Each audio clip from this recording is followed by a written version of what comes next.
ડભોઈનગર senior citizen પરિવાર દ્વારા દાતાઓનું સન્માન સમારંભ તેમજ ગૌરવપૂર્ણ દ્વિશતાબ્દી મહોત્સવ ઉજવાયો હતો. જૂન જુલાઈ માસમાં આવતા સભાસદોના જન્મોત્સવની પણ ઉજવણી કરવામાં આવી હતી.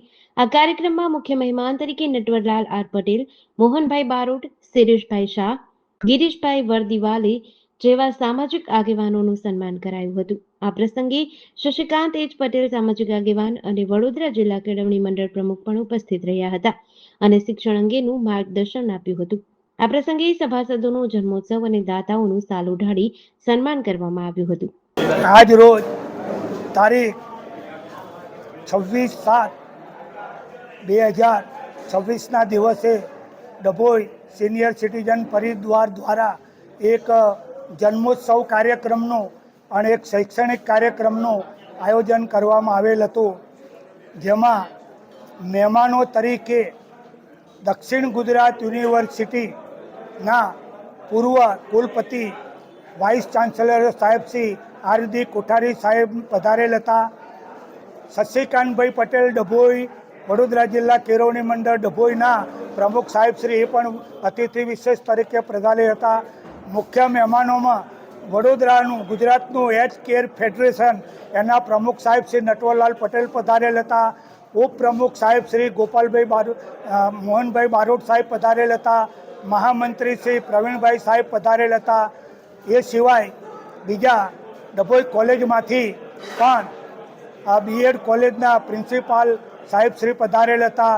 કોમર્સ કોલેજના પ્રિન્સિપાલ સાહેબ શ્રી, આર્ટ્સ એન્ડ સાયન્સ કોલેજના પ્રિન્સિપાલ સાહેબ શ્રી પધારેલ હતા અને જુનિયર સાયન્સના કોલેજના પ્રિન્સિપાલ શ્રી પધારેલ પણ હતા અને વડોદરાની હેલ્થકેર ફેડરેશનની જુદી જુદી સંસ્થાઓના પ્રમુખો પણ આ કાર્યક્રમમાં પધારેલ હતા. અંદારે ટોટલ 20 મહેમાનો ઉપસ્થિત હતા અને વડીલોનો જન્મોત્સવ કાર્યક્રમ ઉજવ્યો. એમને સારી ગિફ્ટો આપવામાં આવી, મહેમાનોના પ્રવચન લેવામાં આવ્યા, મહેમાનોને પણ ગિફ્ટો આપવામાં આવી. મહેમાનોએ આવેલ અતિથિ વિશેષ મહેમાનોએ આપણને સારું માર્ગદર્શન આપ્યું. શરૂઆત આપણે પ્રાર્થના કરી. આજ રોજ તારીખ 26 કારગિલ વિજય દિવસ હોવાથી શહીદોને શ્રદ્ધાંજલિ આપવામાં આવી.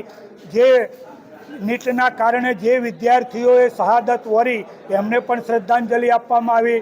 આજે પૂજ્ય હરિપ્રસાદ સ્વામીની પુણ્યતિથિ હતી તો એમણે પણ શ્રદ્ધાંજલિ આપવામાં આવી. આજ રોજ અમારા હેલ્થકેર ફેડરેશનના પૂર્વ પ્રમુખ અંબુભાઈ ડી પટેલ એમની પણ આજે પુણ્યતિથિ હતી, એમણે પણ શ્રદ્ધાંજલિ આપવામાં આવી. એટલે ખૂબ સારી રીતે આખો કાર્યક્રમ શૈક્ષક રીતે દરેક આવેલા મહેમાનોને ગિફ્ટ આપવામાં આવી તથા એમને ઉપયોગી પુસ્તકોની પણ એમને ગિફ્ટ આપવામાં આવી. કાર્યક્રમના અંતે ભોજન સમારંભનું આયોજન કરેલ હતું અને ભોજન કરીને સરસ મજાનો કાર્યક્રમ માણીને સર્વે સભાસદો અને મહેમાનો છૂટા પડે. જેટીસી ન્યૂઝ સાથે નિરંજન ચૌહાણ, ડભોઈ.